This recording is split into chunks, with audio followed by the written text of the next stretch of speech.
Hari yang ditunggu-tunggu itu seperti dua jari ini. Itu dekat atau gimana? Wah, ini nggak berjarak ini. Nggak berjarak. Maka Allah itu melihat waktu antara Nabi Muhammad dengan kiamat itu tidak berjarak. Jadi mereka jahat nih sekarang, bunuh-bunuhin orang. Tenang aja, ya. Akan ada saatnya orang-orang yang melakukan ini, Allah akan membalasnya lebih dahsyat. Bahkan apakah pandemi ini disebut perang akhir zaman, perang dunia ketiga, Bu ya?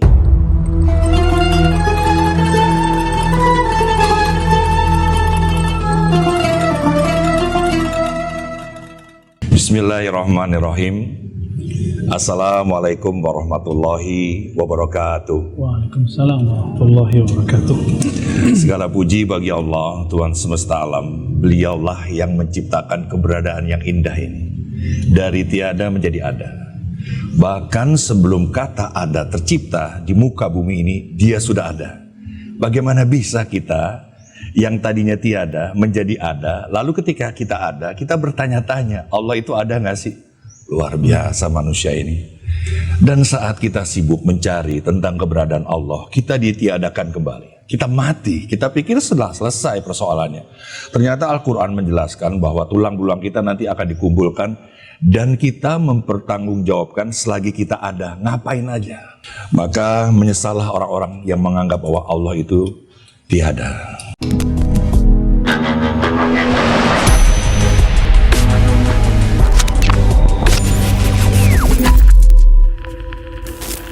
Ayo Bu ya, disyukuri dulu. Siap, bismillah. Insya Allah.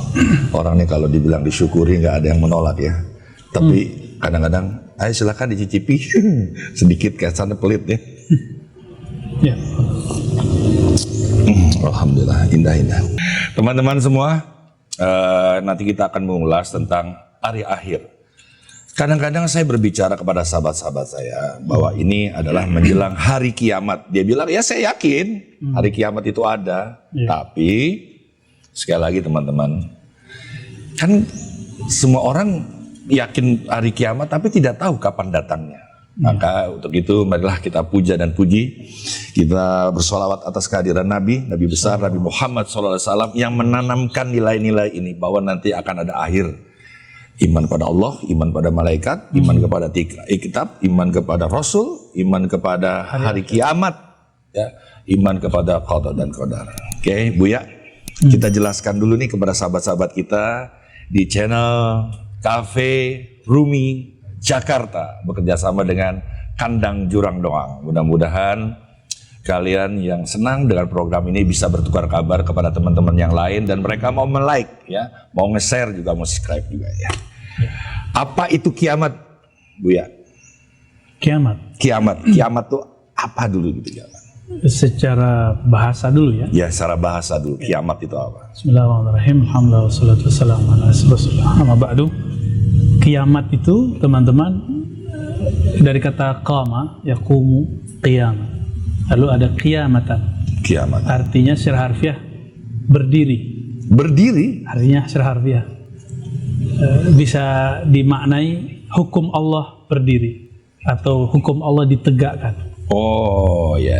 Jadi hari kiamat adalah hari di mana hukum Allah ditegakkan kembali. Masya Allah. Itu disebut qiyamah. Ya.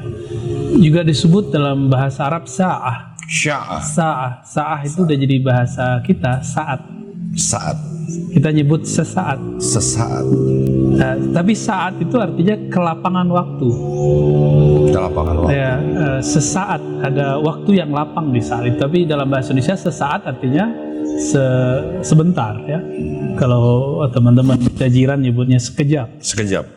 Tapi sa'ah dalam bahasa Arab bisa berarti jam, bisa berarti jam dinding juga disebut sa'ah, atau angkanya, bukan waktunya. Waktu. Ya sama. Jadi ada indikasinya ke jam itu, ada ke time-nya.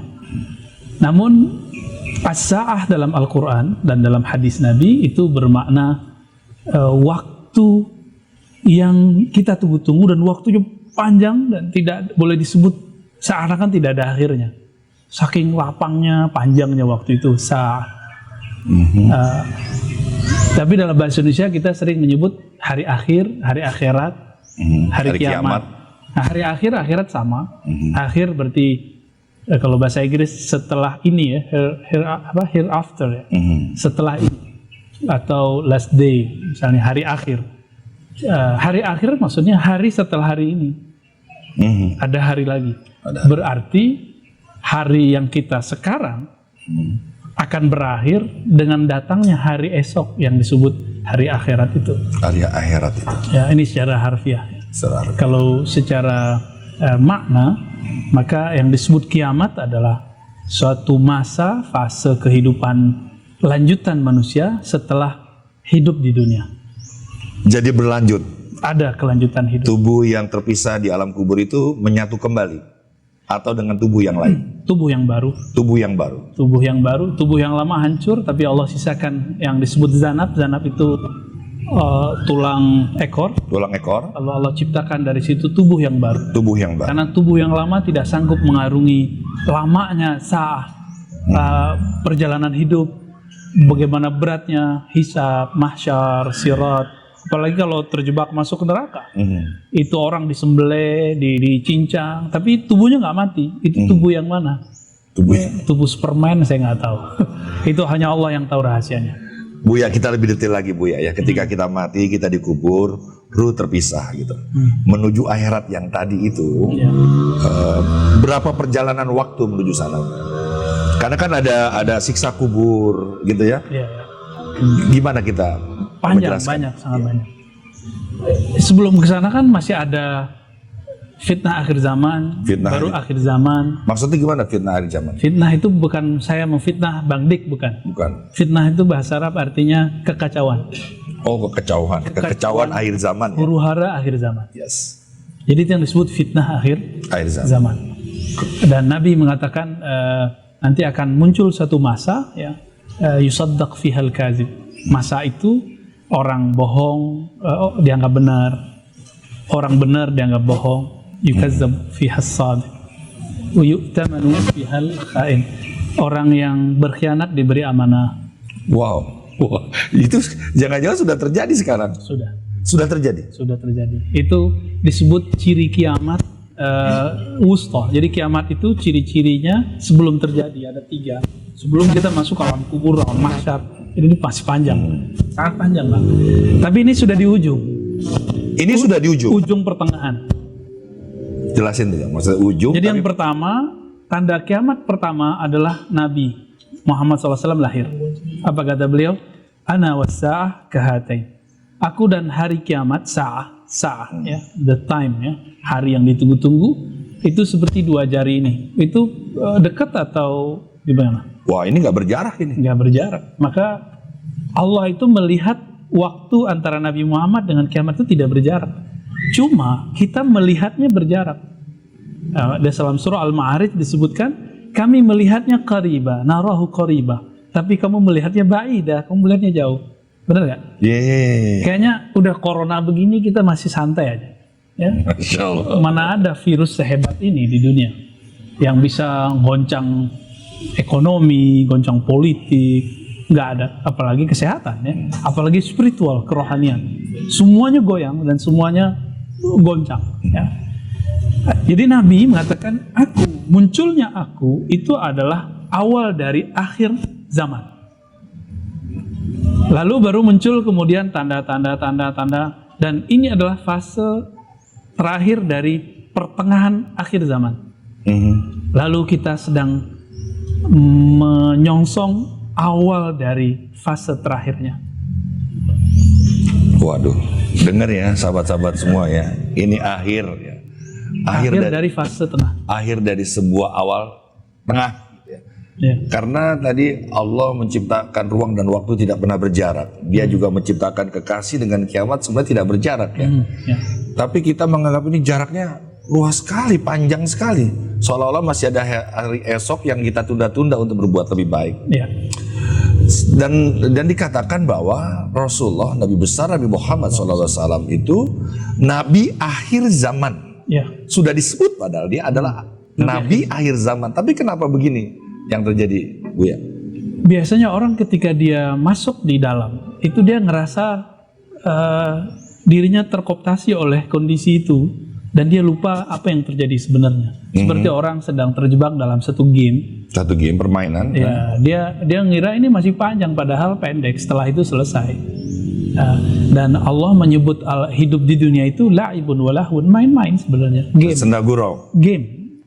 Hidup ini game. Jadi jangan serius-serius amat.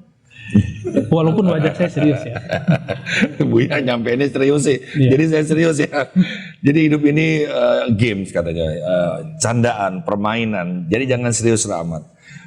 Bahkan Allah itu maha pencemburu kalau kita terlalu sangat memperhatikan, menyintai. Betul. Itu kelak diambil sebagai sebuah permainan. Terus kita bersedu-sedan terlalu panjang dan melupakan bahwa Allah justru menyayangi dengan keadaan itu ya. Buya. Gimana Buya?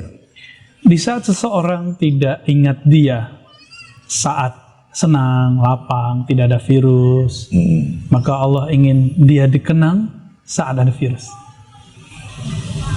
Jadi virus buat Buya ini apa virus itu? Bagi saya, virus walaupun secara fisik, secara kantong itu bencana. Bencana ya? Ya, tapi secara batin itu anugerah. Secara batin sana. Karena innallaha ma'as sabirin, Allah bersama orang sabar. Kalau virus melanda kita dan melanda ekonomi gitu semuanya, apalagi pilihannya kalau bukan sabar, supaya Allah bersama kita. Teman-teman semua paham ya bahwa dalam Asmaul Husna itu nama Allah yang terakhir adalah As-Sabur, sabar. Ya, pertanyaannya sabar itu apa? Kita kan pernah mendengar bahwa Allah bersama dengan orang-orang sabar. Sabar itu adalah ikhtiar yang terus menerus, zikir yang tak putus-putus, pikir yang terus dikikir sampai membelah isinya bermanfaat bagi kita dan bermanfaat bagi orang lain. Cuma di saat pandemi ini yang Buya tadi katakan, kita hanya memiliki sikap satu saja, bersabar, padahal juga bersyukur. Ya. Nah bersyukur ini penting nih Buya ya. Gimana Buya menyandingkan antara sabar dan syukur menghadapi pandemi menuju akhir zaman ini Buya? Sayapnya orang beriman itu kan satu sabar, satu syukur, begitu dalam hadis Nabi. Oh, sabar dan syukur sayapnya. Berarti kalau orang sabar saja tidak syukur nggak mungkin. Yes. Syukur nggak sabar ya nggak sabar sampai kepada Allah. Yes. Jika dua ini ada, baru muncul satu keikhlasan dalam diri. Jika sudah ikhlas maka tidak ada beban. Orang sabar itu masih merasa terbebani. Orang sabar masih merasa terbebani. Makanya banyak orang sabar nanya, sampai di mana batas sabar? Benar nggak? Betul. Padahal nggak ada batas. Nggak ada batas. Syukur memberi. Apa batas syukur? Orang masih nanya, memberi 2,5%, 5%, 10%, itu batas-batas yang dipahami manusia. Tapi ikhlas itu tidak ada batasnya. Itulah makom Sayyidina Abu Bakar, Umar. Beliau dengan syukur ketemu Nabi, semua hartanya untuk Nabi. Wow. Maka kita tidak akan sanggup hidup di zaman Rasulullah, karena semua harta kita mungkin kita korbankan untuk Nabi. Semua waktu kita untuk Nabi. Siapa yang sanggup? Sayyidina Ali nggak punya harta, maka dia mengatakan, tubuhku, jiwaku untuk perjuangan Nabi Sallallahu Alaihi Wasallam. Maka di akhir zaman kita harus mempersiapkan mental-mental yang siap berkorban. Itu yang disebut jihad. Jadi jihad itu bukan urusan bunuh-membunuh. Jihad itu mematikan dulu sisi ego yang ada dalam diri, nafsu, baru bisa berjuang. Kalau enggak nanti adanya jihad yang jahat. Jihad tapi bunuh orang yang nggak salah gitu. Pakai teriak Allahu Akbar. Ya, harapannya bisa kawin dengan 72 bidadari. Hadisnya benar, tapi pemahaman dia tidak benar. Masa cuma untuk mendapatkan 72 bidadari dia harus membunuh orang? Ya, luar biasa. Kecuali orangnya memang boleh dibunuh. Al-mujahidu man jahadan nafsahu fi ta'at Allah azza wa jalla. Siapa orang yang berjihad di jalan Allah itu, bukan yang sekarang megang pedang menang perang turun ke jalan-jalan. Itu nanti. Ini kita lagi perang ideologi, pemahaman, konsep ya. Bahkan apakah pandemi ini disebut perang akhir zaman, perang dunia ketiga, Bu ya? Ya itu konspirasi ya. Saya udah berkali-kali mengatakan bahwa teori konspirasi ini twin ya, dia kembar dengan hoax. Tapi ada false-nya, ada palsunya, ada aslinya. Ada yang orisinal dari situ. Apa?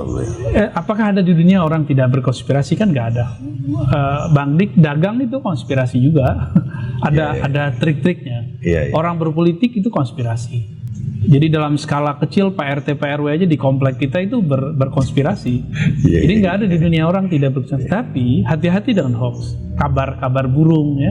Yang Nabi katakan tadi, yusaddaqu fil kadzib. ketika pembohong dianggap benar, yang benar dianggap tidak benar. Ini awal-awalnya muncul di situ. Maka hati-hati ketika kita mau menggiring apakah benar ini akhir zaman. Kalau akhir zaman iya, tapi kalau ini sebuah konspirasi besar, kita harus hati-hati dulu. Cuma teman-teman, yang belajar ilmu eksak dengan baik, apakah mungkin virus bergerak sendiri? Kan tidak mungkin. Pasti ada faktor X, someone, others, gitu, seseorang atau banyak orang yang kemudian ikut serta dalam intervensi dalam virus ini. Bisa ilmuannya, bisa pemilik kesejahteraan si ilmuwan. Karena semenjak zaman Ibnu Sina sudah mencatat ya di zaman dinasti Samaniyah, apa kata dia? Dulu para ilmuwan mencari tuan. Di mana tuannya? Itu di istana-istana. Jadi para ilmuwan ini butuh tuan-tuan majikan untuk penelitian dia, modal penelitian dia. Dan tidak semua ilmuwan itu punya jiwa, punya hati. Dia tega untuk melakukan hal ini. Ya. Jadi pertanyaannya dibalik. Menurut Bang Dik, adakah virus berkembang sendiri? Ya enggak lah. Pasti ada intervensi seorang. Tapi apakah ilmuwan itu bergerak sendiri? Tidak. Nah ini yang jadi teka-teki. Sekarang gini deh Buya, mumpung Buya Arazi ada di depanku gitu. Aku harus pegang nih omongan Buya nih untuk teman-teman yang ada di YouTube di Rumi Cafe Jakarta ini. Apa yang sebenarnya harus kita pegang? Jangan disamarkan lagi Buya kalau emang ini konspirasi gitu. Maaf ya Buya ya. Kita nggak usah sebut konspirasi, kita sebut saja fitnah akhir zaman. Fitnah akhir zaman, lebih ini ya, lebih karena punya Nabi marwah ya. Mengatakan di akhir zaman itu ya taqarubuz zaman yang kita bahas sebelumnya. Waktu jadi pendek, benar nggak? Iya betul. Waktu terasa pendek. Dari dulu berjalan 24 jam, tapi sekarang lebih terasa. Rasanya pendek. cepat. Kok tiba-tiba udah setahun lebih kita bersama corona? Benar nggak? Iya terus. Dulu baru 1 orang kena di Depok. Iya. Itu kayaknya tegang se-Indonesia. Tegang se-Indonesia. Tapi sekarang tiap hari kita dengar bahkan mungkin 4 kali lebih Bu ya. Masjid sehari. Iya kalau lewat sini mah 6 kali ada Bu ya. Masya Allah. 6 kali ambulan bolak-balik. Berarti setiap hari kita dengar dan biasa aja kan? Iya. Jadi orang itu ketika sudah biasa, udah ya begitu aja. Jadi dia nggak ngerasa ini spesial lagi. Jadi apa yang harus kita lakukan? Karena ini fitnah akhir zaman. Jangan terlibat, jangan larut di situ. Ini jin.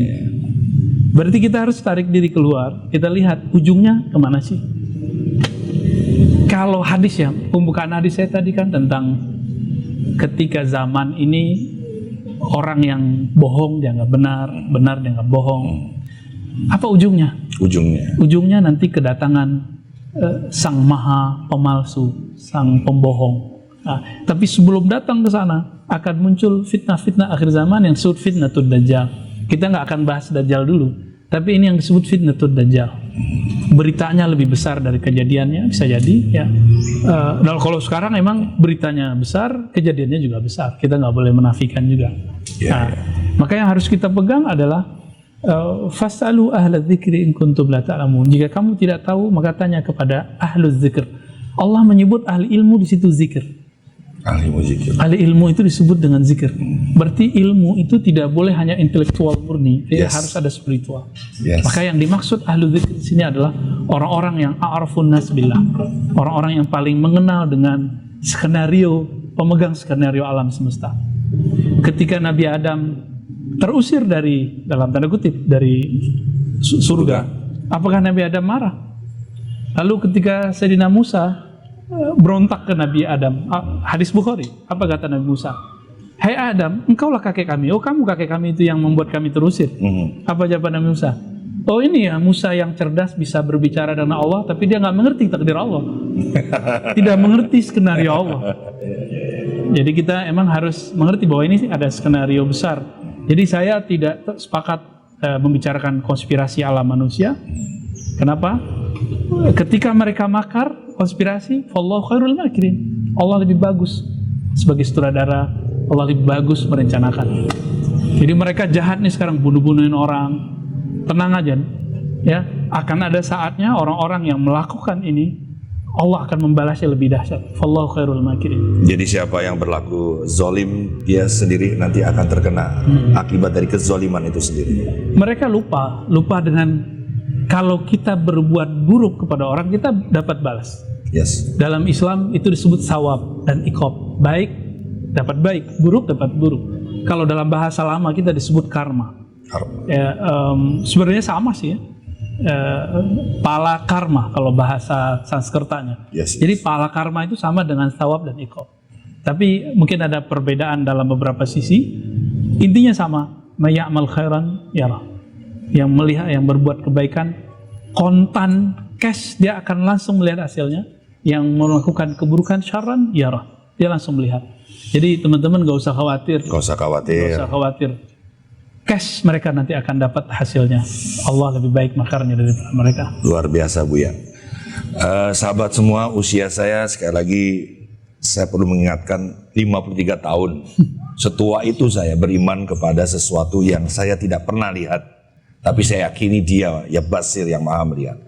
Gimana bisa ada virus yang baru berumur 1,5 tahun lebih yang tidak terlihat, tiba-tiba saya rasa takutnya melebihi dari 53 tahun yang saya yakini bahwa dia adalah pencipta yang tidak terlihat sekalipun gitu. Jadi terhadap apa yang terjadi ini, saya suka dengan kata beliau, ini adalah fitnah akhir zaman. Jadi sekali lagi saya dengan penjelasan beliau sedikit tenang ya, karena kita ini hamba, ini juga virus ciptaan Allah. Lalu kita nanti akan kuat-kuatan dalam keyakinan jalannya masing-masing. Ya. Tapi kan kiamat ini sudah ada tanda-tandanya Bu ya. Ya. Banyak kebodohan di mana-mana. Ya. Lalu orang bodoh ini merasa dirinya lebih pintar, lebih parah lagi. Ya. Yang tiba-tiba bukan dokter memberi informasi tentang kesehatan. Ya. Banyak pemimpin yang tadi Buya katakan merasa adil padahal tidak menyentuh masyarakat yang ada di bawah. Betul. Islam konsepnya ya adil. Syahadu an la ilaha illallah, syahadu anna Muhammad Rasulullah. Ablu minallah hal minanas. Jelas kalau kau tidak bisa berlaku adil, kau bukanlah orang yang Islam. Danau terbesar di Israel, apa Taberes, sungai terbesar Tiberias ya, sungai Tiberias itu jelas ya. Anda lihat kan dua gambar yang ada di YouTube itu, satu, tolong nanti dimasukin ya gambar ini ya, biar kita lebih bisa ikro.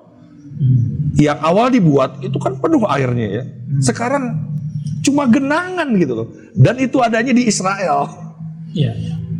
Di mana Israel adalah bangsa yang yakin bahwa nanti dia akan dikejar-kejar dan akan bersembunyi di bawah pohon Furqat. Ada sebuah batu yang menceritakan dia bersembunyi di situ, dan dia yakin akan firman-firman kita, hadis-hadis Rasulullah, dan dia mengingkari dengan adanya tanda-tanda akhir zaman tadi Buya. Gimana Buya? Sudah dekat ini Buya? Sangat-sangat dekat. Tadi sebutan Danau Tiberias mengering, itu kan sebuah sinyal. Nabi tidak mungkin berbahasa bahasa global warming. Siapa yang paham sahabat? Wah, nanti ada global warming kan nggak mungkin. Maka Nabi menggunakan istilah-istilah yang praktis dengan menunjukkan indikator langsung. Nanti akhir zaman itu terjadi kekacauan, salah satunya adalah kerusakan di muka bumi dengan mengeringnya Danau Tiberias. Itu menunjukkan apa? Kalau karakter buruk manusia, jadi kita kan punya karakter baik dan buruk. Karakter buruk manusia adalah yang disebut oleh malaikat dulu ketika berdialog dengan Allah. Ya, rusak. Yufsid, merusak bumi. Fasad. Jadi ketika tambah banyak kerusakan, ini tambah dekat. Tapi nggak usah khawatir Bang. Ya. Maksudnya gimana kan? Gak usah khawatir. Kalau sama Buya nih, saya nggak khawatir. Nanti Buya pulang, saya mikir-mikir lagi. Jadi semakin fitnah itu tambah besar, anugerah yang spiritual itu juga tambah besar. Tapi dia tersisip, dia disempilkan, tersirat. Ya, karena ayatnya jelas sekali. Inna ma'al usri yusra. Bersama usri. Ini kan masa susah. Benar nggak? Susah nggak? Coba tanya semua teman-teman Bang Dik. Susah nggak woi? Susah nggak woi?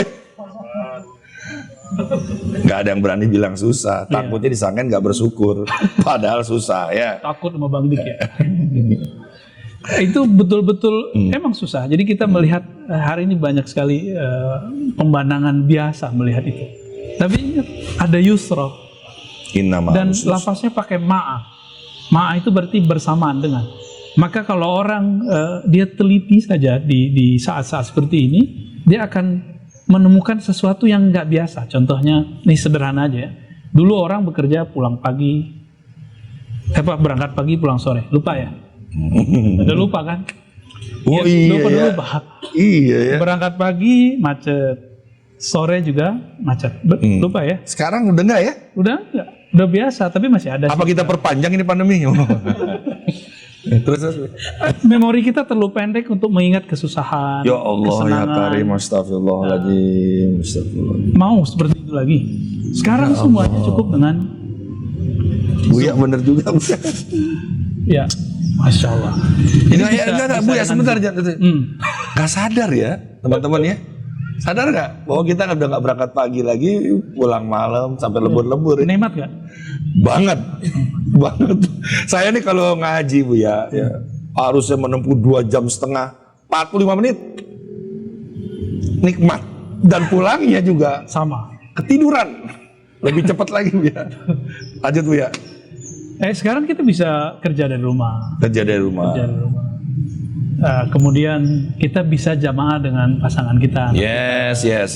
Nih kebangetan kalau teman-teman ya dari Cafe Rumi Jakarta yang nonton acara ini, adanya pandemi ini tidak menyebabkan kalian 5 waktu berjamaah di rumah.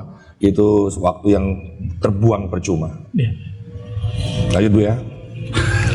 Apalagi itu baru sisi badannya, sisi kenyamanan hidup. Tapi bagi orang-orang yang mempunyai kecenderungan spiritual, dia akan bisa melihat siapa, majelis mana, guru-guru mana yang masih sadar, masih wake up, masih bertahan dengan majelis-majelis kerohaniannya di saat orang panik hari ini. Maka dia akan bisa melihat siapa aja.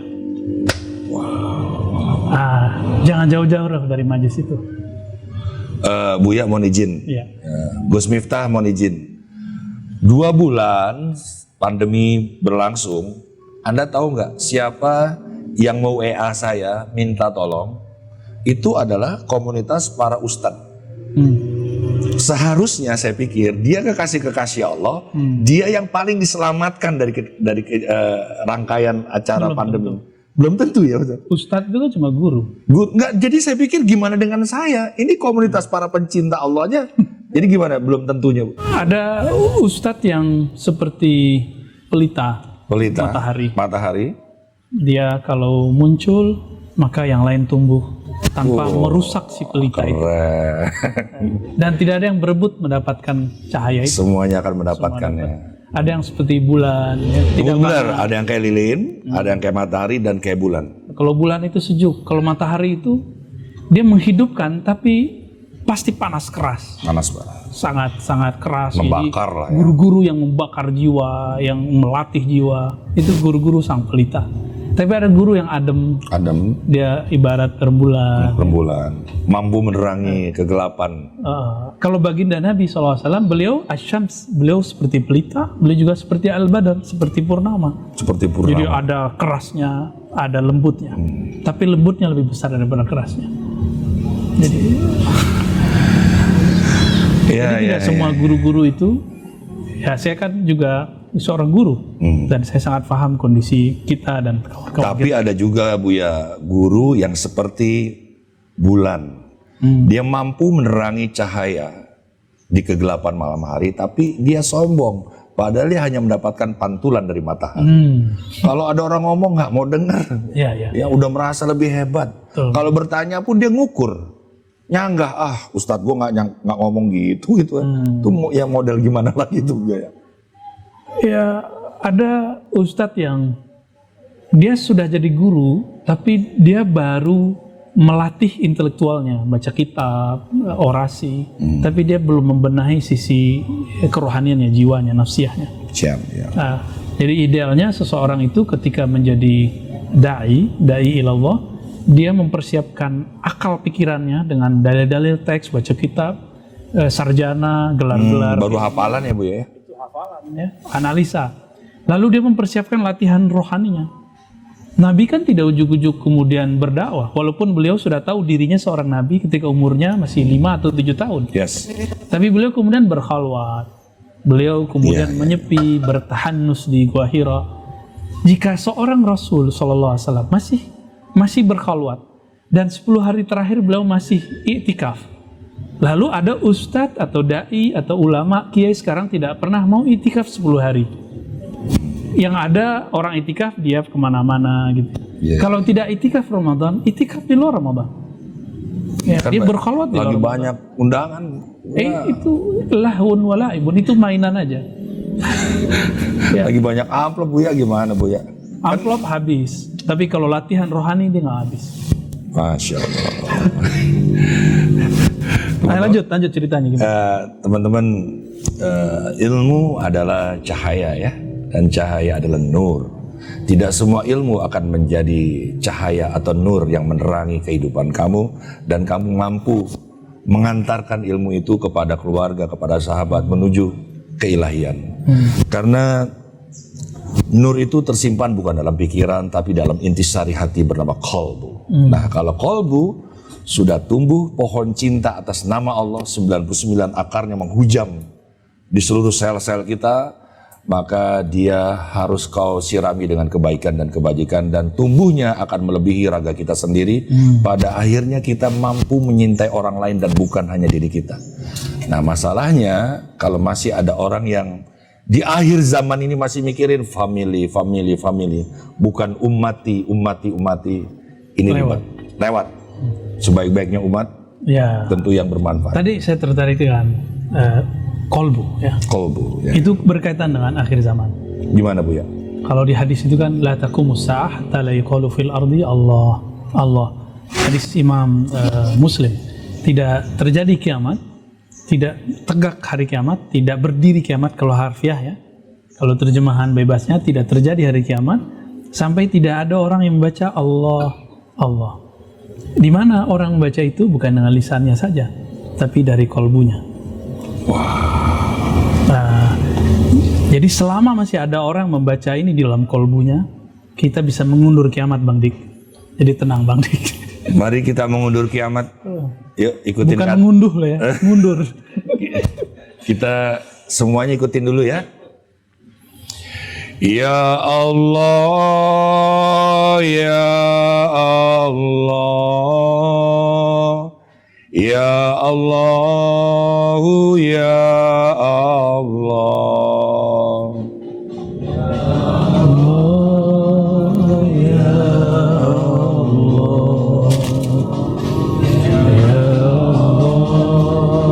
Hadirlah ya Allah, hadirlah ya Allah. Ya Rahman, ya Rahman, ya Rahman, ya Allah. Ya Rahman, ya Allah, ya Rahman, berikanlah kasih-Mu ya Allah, kan Engkau sebaik-baiknya Maha Pengasih. Berikanlah kami semua yang terbaik ya Allah. Berikan kami yang terbaik ya Allah. Ya Rahim, ya Rahim, ya Rahim, ya Allah. Ya Rahim, ya Allah, ya Rahman, ya Rahim, berikanlah para malaikat-malaikat-Mu ya Allah yang terbaik ya Allah, yang membimbing kami ya Allah menuju jalan keilahian ya Allah. Ya Malik, ya Malik, ya Malik, ya Allah. Ya Malik, ya Malik, ya Malik, hadirkanlah baginda Nabi besar Nabi Muhammad sallallahu alaihi wasallam. Mudah-mudahan bisa menerangi dari kegelapan ini ya Allah. Ya Kudus, ya Kudus, ya Kudus, ya Allah. Ya Kudus, ya Allah yang Maha Suci, bersihkanlah kotoran kami ya Allah, kesilapan kami, ketidaksengajaan kami, kebodohan kami, kelalaian kami ya Allah. Ya salam, ya salam, ya salamu ya Allah. Ya salam, Ya salam, ya salam, sejahterakanlah kehidupan kami, ya Allah. Berilah kami keselamatan, ya Allah. Buya tadi mengatakan, sahabat, saudara-saudara semua, keluarga besar dari Rumi Cafe Jakarta, kalau kita ingin memperlambat kiamat, banyak-banyaklah kita berzikir, menyebut nama Allah, paling tidak menuju kiamat, kita benar-benar mempersiapkan diri kita. Buya ada 2 kiamat nih, kiamat kubro dan kiamat sugro. Jelaskan ini, Buya. Ya, dalam literatur ulama terdahulu, kiamat sugro itu ditandai dengan kematian. Kubro. Ya, dan kita melihat itu hampir tiap hari. Dan ini sudah dekat. Hampir Sugro, sorry, Maya. Ini kiamat sugro. Sugro, ya. Soghir dari kata soghira, Ya. kecil. Kecil. Kiamat kecil kita sudah pandang, kita dengar, tiap hari kita mendengarkan pengumuman innalillahi Wa inna lillahi. Seharusnya pengurusnya jangan terlalu kencang lah, bikin jantung kita mau copot ya. Atau gini Buya, kita imbangi dengan telah lahir bayi perempuan dengan berat 4 kilo dari ibu Juminten, dari putra Hasan Sodikin yang berbahagia. Silakan membacakan Al-Fatihah, mudah-mudahan menjadi anak yang soleh. Harusnya begitu Buya. Tapi kita lebih senang mengumumkan kemalangan daripada kebahagiaan. Waduh. Ini karakter manusia. Oh iya ya. Suka ngeluh tapi menyembunyikan kebahagiaan. Yes. Nggak mau duitnya dipinjam orang terus ngeluh-ngeluh depan orang. Maka Allah kasih kesusahan yang benar-benar susah nanti. Lalu kiamat kubro, kiamat yang sesungguhnya. Kubro. Ya. Kayak apa sih gambarannya Buya? Berat. Apa bumi digulung, lautnya pasang? Ya. Tinggal kita baca surah Al-Qari'ah, Al-Qari'ah, Zalzalah. Al-Qari'ah. Zalzalah itu kan bencana, maha bencana. Ya. Apa arti zalzalah? Zalzalah.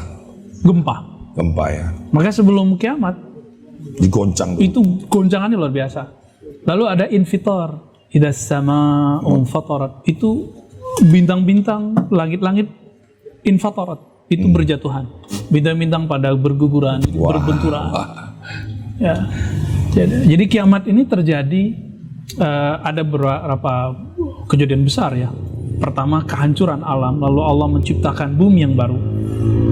Jadi ada bumi yang disebut ard baida, bumi putih.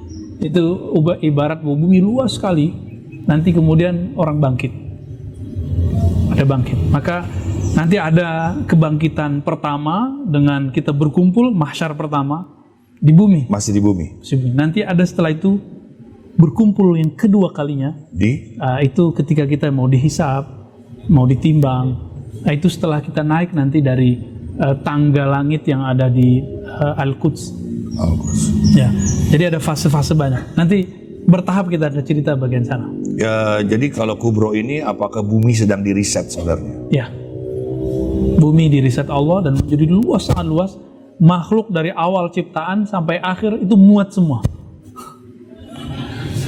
Buya. Malah saya tuh banyak pertanyaan Buya, tapi juga teman-teman nanti bertanya ya. Kan hijau nih Buya, nih hijau. Hijau lah kandang jurang doang ini. Doang. Tahu nggak Buya, kira-kira ketika saya melihat hijau ini apa yang saya pikirkan Buya? Apa? Saya mengingat apa? Surga. Kubahnya Nabawi. Oh Masya Allah. Ini teman-teman, saya ini penyeni rupa ya. Jelas bagi saya warna adalah konsep, gagasan, ide, di mana tidak sembarang saya letakkan warna itu. Harus ada tanggung jawab terhadap kekaryaan, karena Allah Al-Khaliq ya bari ya busoir. Ya, Masya Allah. Saya bingung ya ketika lihat Nabawi yang indah begitu, ada sesuatu yang apa ya Bu ya? Kok zaman dulu banget, terus tidak disentuh apa-apa dan warnanya begitu punya marwah sendiri. Apakah itu Rasulullah merindukan bumi yang kembali permai, atau memang ada ramalan yang mengatakan nanti tanah suci yang gersang itu akan menjadi hutan belukar? Gimana Bu ya penjelasannya Bu ya? Saya baru ketemu orang yang seniman bisa ngomong begini. Ya, saya senewan bukan seniman. Gimana Bu ya? bisa menginterpretasikan sesuatu yang tidak bisa ditangkap kecuali oleh seorang filsuf atau seorang kontemplatif. Salah Ibu sufi. ya. Ya mungkin ya ini yang disebut seniman yang asli kali ya. Semoga. Yang lain seniman palsu. Jadi ketika membaca sesuatu maka membaca yang dikatakan dalam Al-Quran. Kulin zuru ma za fis samawat ya. Maka lihatlah apa yang terdapat dalam sesuatu baik di langit di bumi. Warna. Betul, Nabi sudah memprediksi di akhir zaman bahwa Mekah, Madinah selain Gunung Uhud itu semua nanti akan menjadi hijau. Dan itu hadisnya sahih. Waduh, saya jadi merinding juga. Udah turun salju lagi Bu ya? Turun salju lagi. Kan dulu sebuah ramalan aja ya. Sekarang turun hujan malah banjir lagi Bu ya. Betul. Lanjut Bu ya. Dan itu seperti negeri kita sekarang sangat hijau, banyak hujan. Mungkin nanti kebalikannya. Nanti semua yang hijau, yang permai, yang indah itu ada di sana. Wah. Tapi nanti. Wah. Kalau di dalam Al-Quran itu ada waliman khafa maqama rabbih jannatan. Bagi orang yang takut kepada Allah, dia dapat 2 surga. Pertama, Kalau di akhir zaman itu surga dunia yang akan bersama dengan imam akhir zaman itu nanti. Tapi kita akan bahas detailnya di tema khusus tentang Al-Imam Al-Mahdi. Tapi sebelum sampai ke masa itu, kita akan mengalami masa-masa seperti Nabi dulu berjuang. Nabi di waktu di Mekah, beliau pernah diboikot oleh kafir Quraisy dan tidak makan, minum selayaknya manusia selama 3 tahun. Maka sebelum munculnya perjuangan hebat itu nanti, munculnya tanda pertama dari kiamat besar, tanda kiamat besar itu munculnya Dajjal. Sebelum itu nanti kita akan mengalami paceklik besar. Dan saya bukan ahli ekonomi dan bukan ahli politik, tapi kajian saya tentang sosial keagamaan, pemikiran Islam, hadis, teologi, tentu beririsan dengan itu. Teman-teman, ketika melihat kondisi sekarang, semua negara sedang berjuang untuk membeli vaksin. membeli vaksin, betul. Kemudian semua negara sedang berjuang untuk menyelamatkan bangsanya masing-masing. Yes. Jadi mereka memikirkan negaranya masing-masing. Tapi negara kita saja tidak sanggup sekarang untuk meneruskan biaya-biaya penanggulangan virus ini. Coba dihitung sampai tahun kapan negara seperti kita dan negara-negara lain di luar kita sanggup untuk menahan bencana ini. Biayanya, kematian orangnya, biaya kesehatannya. Saya nggak habis pikir kalau kita hitung aja devisa negara kita hari ini, kira-kira tahun berapa berakhir ini? Berakhir itu bukan berarti berakhir pandemi, tapi berakhir pertahanan negara kita sebagai negara berdaulat, begitu juga negara tetangga, negara bahkan Amerika yang hebat, China yang katanya lagi naik daun, Jerman yang katanya teknologinya tinggi, hatta Israel mau sampai tahun kapan? Saya nggak yakin 7 mungkin 10 tahun semuanya bangkrut. Teman-teman, kalau saya terlihat sedih itu bukan karena saya sedih, tapi karena saya melihat anak kita ya, keturunan cucu Adam ini apa kabarnya ya? Kalau kita sih udah nikmatin 53 tahun ini. Iya. Ya coba Bang apakah kau Bang Dik, saya kan belum. 35 tahun. Iya. Tinggal dibalik aja ya. Iya. Teman-teman, ini saatnya kalian bertanya ya. Buat teman-teman juga yang menyaksikan acara podcast ini juga boleh bertanya, boleh memberikan saran, kritik ya. Tapi jangan berdebat kalau bisa. Dan teman-teman, bicara tentang sesuatu yang tumbuh tidak perlu kau tanam di pekarangan rumah ya. Kalau Anda tidak punya rumah, bahkan rumah kontrakan, tanamlah pohon cinta di hatimu. Itu jauh lebih penting ya. Jangan sampai kamu hatinya gersang gitu, bawaannya ribut sama orang mulu, sengketa aja, gara-gara lupa menanam pohon cinta di hatimu. Baik, buat teman-teman, ini podcastnya agak unik ya teman-teman ya. Biasanya podcast tuh dalam kotak aja, ruangan kotak dan ber-AC. Kalau kita ini podcastnya ya di dalam kotak juga ini. Ini udah disemprot semuanya ya dengan jikir. Tapi di sana ada sahabat-sahabat kita yang kita undang untuk kita saling sayang menyayangi. Di saat hati kita gersang ini, kita berikan kekuatan. Monggo, ada yang ingin bertanya? Ya, silakan. Boleh maju kamu, pakai maskernya. Maju kan?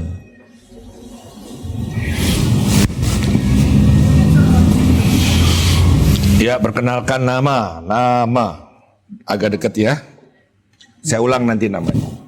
Assalamualaikum warahmatullahi wabarakatuh. Waalaikumsalam warahmatullahi wabarakatuh. Nama saya Khairul Anam.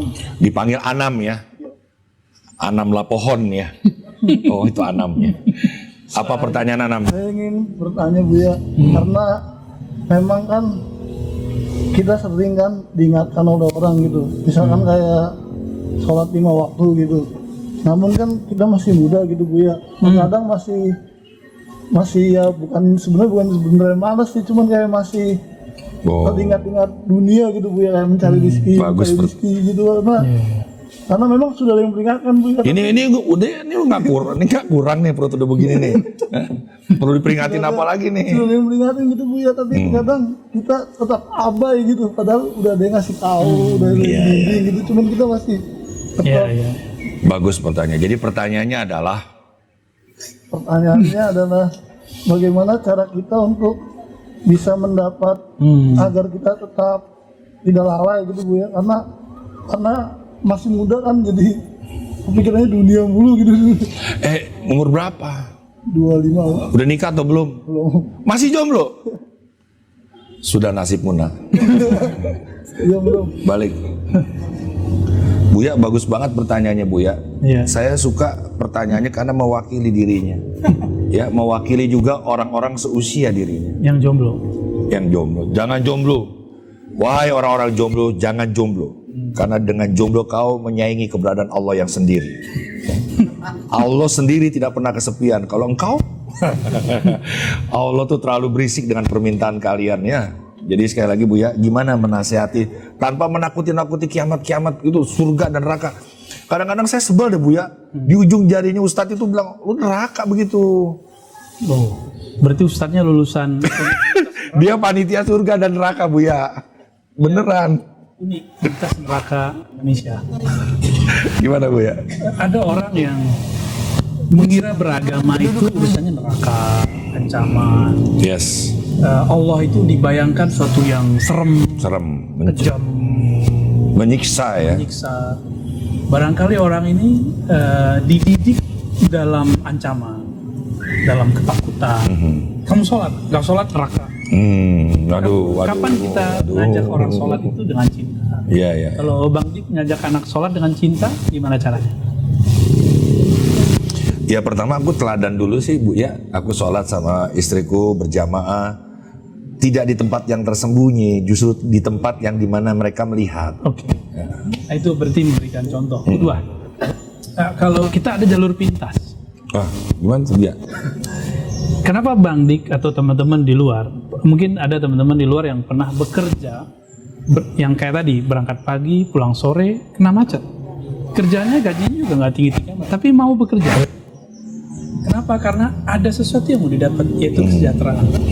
Apalagi kalau dia dapat kesejahteraan yang tinggi, dia mau menjalani beban-beban jalan seperti itu. Kenapa? Dia mau kemudian dikata-katain oleh atasannya, dihardik oleh kliennya. Kenapa? Karena dia mempertahankan kesejahteraan yang dia dapat. Adakah kesejahteraan yang lebih hebat dari kesejahteraan yang Allah berikan? Maka kenali sumber dari Sang Maha Pemberi Sejahtera itu, maka akan muncul keringanan dalam mengamalkan semua yang dititahkannya. Yes. Tapi kalau saya, misalnya nih Bang Dik, ada teman-teman kita kerja di suatu tempat, bukan jam kerja, tapi dipanggil oleh bosnya. Dia datang? Datang. Kenapa datang? Karena bosnya yang memberikan kesejahteraan. Kalau enggak dia terancam. Jangan-jangan kita lebih mengimani bos pemberi rezeki daripada Sang Maha Pemberi rezeki itu sendiri, yaitu Allah. Nah, jadi kenali dia yang baik-baik, yang indah-indah. Nanti akan muncul kenangan-kenangan yang membuat semua yang diperintahkannya menjadi media untuk kita bercengkrama dengannya. Bisa berkoneksi dengan pimpinan, dengan atasan, itu suatu hal yang asik. Para pemimpin Malikul Mulk, Raja di Raja, Allah SWT mengundang kita untuk bercengkrama dengannya. Masa kita nggak mau? Yes. Ribet nggak bahasanya? Ya enggak sih, ya karena kita tidak mengenal Allah saja, itulah yang akhirnya kita lakukan. Teman-teman, pokoknya bedanya nih, kalau perempuan sudah mendapatkan hidayah, ciri-cirinya dia tidak lagi ngomongin orang, ya. Tapi kalau laki-laki sudah mendapat hidayah, sebelum azan berkumandang dia sudah terjaga dari wudunya. Itu aja lagi ya. Masya Allah. Ya, itu paling berat tuh, berat gak bro? Berat ya teman-teman, berat ya. Coba perempuan gak ngomongin orang. Jadi itu bisa diukur diri sendiri bahwa kau surga atau neraka itu persoalan pribadi kalian yang mengukur. Tapi kalau kalian masih demen ngomongin orang, jauh lah dari wanita soleha. Edi? Cuma satu sih. Ya sini Edi. Waduh, rambutnya keren dia. Ini saya perkenalkan Buya. Iya. Ini bukan sembarang seniman ya. Dia ini menggambar tidak menunggu mood. Wow. Dan menggambar tidak butuh fasilitas. Dia bisa menggambar dimanapun ada media, disitulah dia temukan Allah. Tidak banyak saya melihat ada pelukis, seniman bisa menjadi imam saya. Saya selalu di belakang dia kalau sholat. Wow. Azan pun dia saya kasih untuk berkumandang azan. Karena kalau saya lagi bel, baca Quran. Gak apa-apa dia mau ria mau gimana terserah. Bagiku sudah selesai dengan itu semua. Terima kasih Edi sudah menginspirasi hidup saya. Apa yang Edi tanyain? Satu sih, kalau diwakili oleh warna menurut amatan Buya, pandemi ini yang sudah 2 tahun ini, saya minta satu kata aja sih, warna apa gitu. Wah luar biasa. Jangan. Ya, makasih ya. Ya teman-teman terbukti kalau kita menjaga prokes ya. Warna apa Buya nih?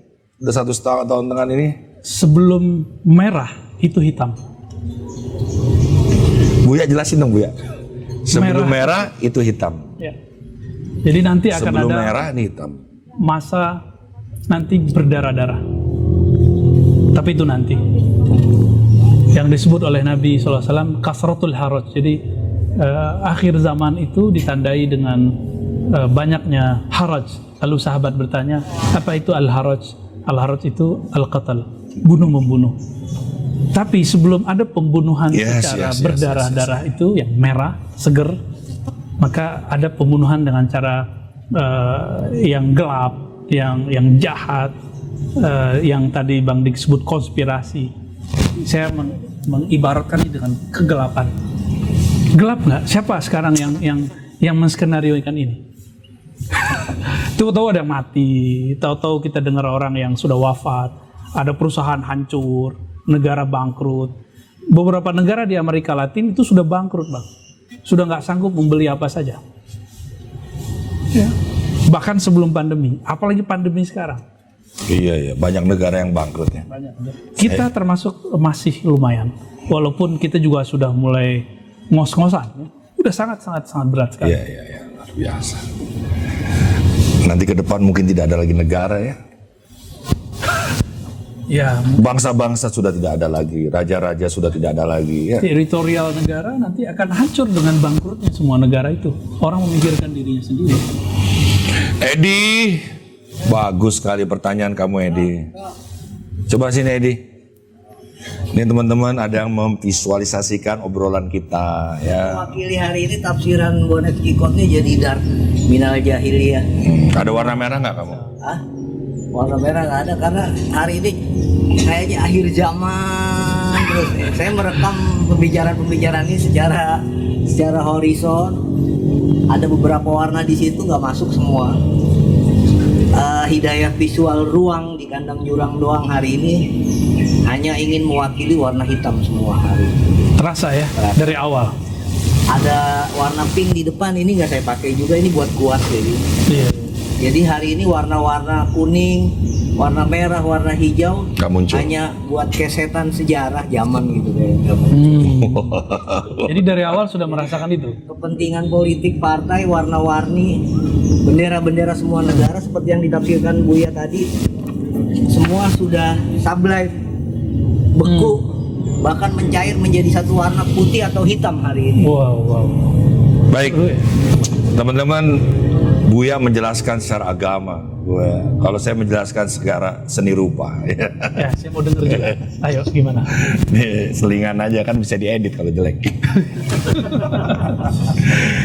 Teman-teman, kalau kalian kegemukan, perut merasa gendut, pakai baju hitam atau baju putih? Jawab. Berarti hitam adalah warna keselamatan. Ya. Kalau Anda selalu berpikir bahwa warna kesucian adalah putih, kau keliru besar. Ka'bah, ya, warnanya apa? Hitam, berarti itu hitam warna kesucian. Oke? Sekarang kalau kita tahajud, siang atau malam? Malam. Gelap atau terang? Hitam atau putih? Jadi putih, hitam itu adalah warna keruhanian. Ya. Jadi sekarang kita jangan salah tafsir lagi. Tapi sedihnya dari hitam nanti akan ke merah. Gitu Buya ya. Merah itu apa? Warna berdarah-darah, warna perang. Kalau Anda berperang, menang, Anda layak menancapkan warna merah di posisi di mana Anda berpijak kala itu. Makanya jangan heran kalau bendera-bendera itu banyak warna bendera, warnanya merah. Baik Edi, kita lanjutkan dengan pertanyaan berikut dari teman-teman. Monggo, Wendy, ada pertanyaan mungkin? Boleh maju ke depan. Wah, Abang keren. Ngalahin Om. dulu ya gue merasa keren sebelum ada dia. Wendy sini Wendy. Mantap bener loh. Teman-teman nih kalau mau tahu mudanya Om Ganteng, lihat Wendy aja. Ya, ribet banget sih kalian itu. Ya Wendy, sehat ya. Masya Allah. Bentar Wendy. Topinya keren banget kamu ya. Masya Allah. Cocok. Gitu dong ya. Keren itu milik Allah Om, jadi saya kembaliin lagi ke Allah. Masya Allah. Kok tiba-tiba lu bisa ngomong begitu? Lolos ngaji hikam. Dia kalau dibuka nih ya, kayak Wolfram tuh lu. Tuh kayak Wolfram. Pakai lagi. Kan udah insaf Wolfram yang nggak makan darah lagi. Pertanyaan nih Mendy. Oke. Bismillah. Abu ya. Iya. Di kondisi seperti ini tadi saya simak ada kalimat-kalimat yang kita ubah dari konspirasi menjadi fitnah Iya. Akhir zaman. Iya. Saya sepakat.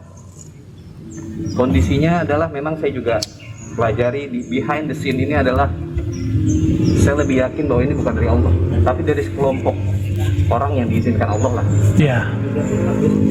Ya, mau disebut apalah itu. Tapi yang jelas gini Bu ya.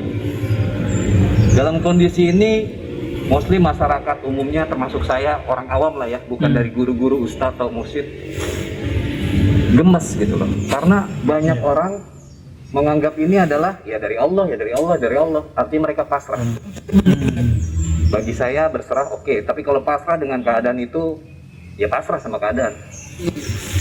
Nah, apa sih kontribusi kita nih sebagai orang awam saya yang bisa untuk membantu paling nggak memberikan manfaat lah ya. Keseimbangan, yang berseimbangan. Nah, karena banyak juga tanpa bermaksud mendiskreditkan siapapun ya, mohon maaf lahir batin, banyak juga guru-guru atau ustadz itu justru Menambah nah kegalauan itu. nah itu Iya. apa-apa diserahkan sama Allah ketika mereka akhirnya sakit, ketika apa. Nah, poinnya ada dua. Yang pertama, bagaimana kita membantu memberikan manfaat ini buat orang awam, bahwa kondisi COVID ini atau keadaan sakit ini gimana caranya buat kita bisa menanggulanginya. Oke. Yang Satu. ya, yang kedua, nah secara garis besar aja Bu ya, gimana sih kita bisa kasih manfaat lah, kayaknya biar kita nggak diam aja dan jadi korban dan akhirnya kita stres sendiri karena Oke. buat diri Diterima. 1 dan 2 sama ya. Tadi kamu bilang begini, gimana beban tangannya? Waduh. Ya, teman-teman ngaji di sini emang ya kayak begini bentuknya ya. Dan dia harus juga menemukan Tuhan yang sama. Gimana tadi, Ustaz? Oke. Jadi kalau mau ke kandang jurang doang ke sana. Ya Allah. Nanti kalau ada turun. Udah. Dikat ya. Jangan. Mahal itu. Ya, mari. Di podcast lain tuh nggak ada begitu. Ngaji orang harus pakai pakaian koko, nggak perlu ya. Yang penting kita menutup aurat, ya. Kita bersih dari hadis yang kotor-kotor. Lebih penting lagi, kita menutup kewalian kita. Ya. Situ wali murid deh. Apa kontribusi kita, Buya? Karena hadis ya tadi sesuai dengan apa yang terjadi sekarang, ketika kabar bohong lebih banyak, Yes. kontribusi kita mengurangi kabar itu. Jadi kita berperang dengan hoax. Bahkan seandainya COVID itu ada, beritanya ada, orang mati ada, coba Yes. kurangi beritanya.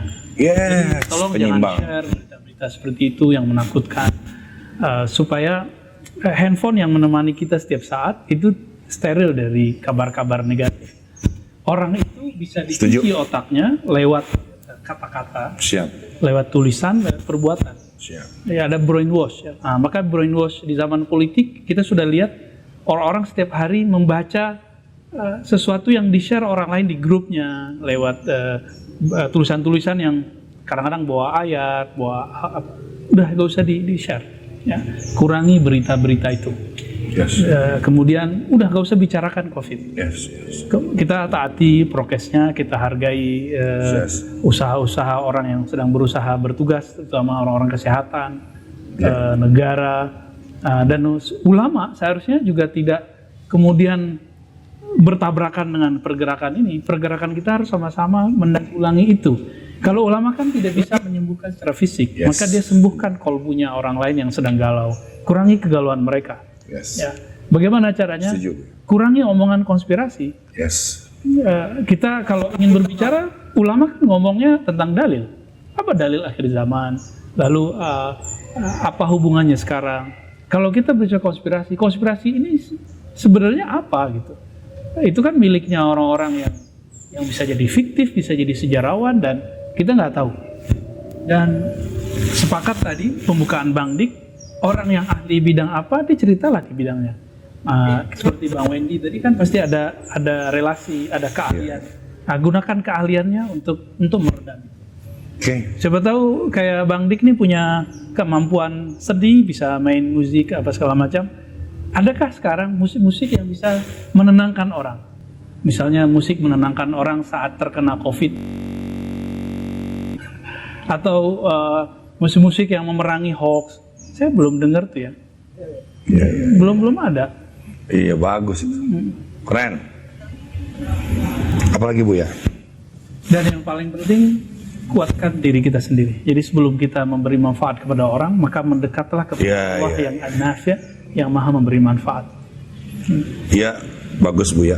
Teman-teman paham tadi ya, bahwa COVID, Corona ini, pandemi ini, semua di bumi ini merasakan itu. Tapi kita lupa bahwa kita punya kearifannya. Allah itu adil lah. Kita selalu pakai COVID, pakai virus-virus, pakai vaksin-vaksin yang dijual di perdagangan internasional.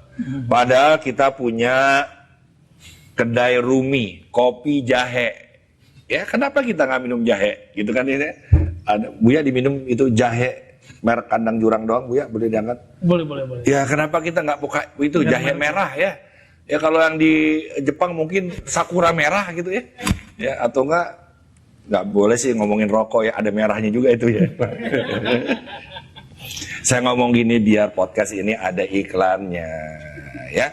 Jadi bisa masuk iklan di sini, bisa meneruskan apa yang menjadi perjuangan kita ya. Kita juga punya urusan anak yatim dan lain-lain. Baik, nggak ada pertanyaan lagi teman-teman semuanya. Sebelum ada mutiara dari Buya Arazi tentang apa yang harus kita lakukan paling bijak mendekati akhir zaman ini. Kalau teman-teman punya pertanyaan, nanti aja ditulis ya. Mudah-mudahan di episode berikutnya akan kita jawab. Kita khusus menjawab pertanyaan-pertanyaan yang ditanya yang tidak kita kasih tema gitu. Judulnya menjawab pertanyaan podcast Cafe Rumi Jakarta gitu ya. Oke, Buya, penutup Buya. Ya, Nabi mengatakan di hadis ini, pesan Nabi 14 abad lalu. 14 abad yang lalu Tentang sekarang. Badiru bil amali fitanan. Badiru. Segeralah kamu beramal sebelum terjadi fitnah, kekacauan. Tapi ini banyak salah paham. Dikira beramal di situ banyak sholat. Bukan, nggak bisa menghadapi pandemi dengan banyak sholat. Sholat itu bagian yang terintim kita dengan Allah. Bukan itu maksudnya. Al-amal ini jamak dari amal. Suka kata-kata itu tuh, bagian terintim. Amal itu jamaknya, pluralnya adalah amal. Badiru bil amal. Segeralah melakukan amal-amal. Amalnya fisik, olahraga. Amalnya pikiran, berpikir, merenung. Amalnya kolbu, mengingat, menyebut nama-namanya yang indah-indah. Makanya seniman itu paling dekat dengan sufi. Kenapa? Karena mereka mengeksplorasi isi kolbunya lebih banyak daripada yang lain. Jadi gampang kliknya. Tapi ada satu yang dilupakan. Apa itu? Ya? Nabi ditanya, apa amal paling tinggi? Apa jawaban beliau? Al-imanu billah. Beriman kepada Allah. Iman itu ada di kolbu, bersambung dengan ruh. Maka ada amal ruh. Yang Nabi ketika ditanya, apa itu ihsan? Apa yang disebut kebahagiaan, kebaikan tertinggi? Jawaban beliau, ketika ruhmu merasa bertemu dengan sang pemilik ruh.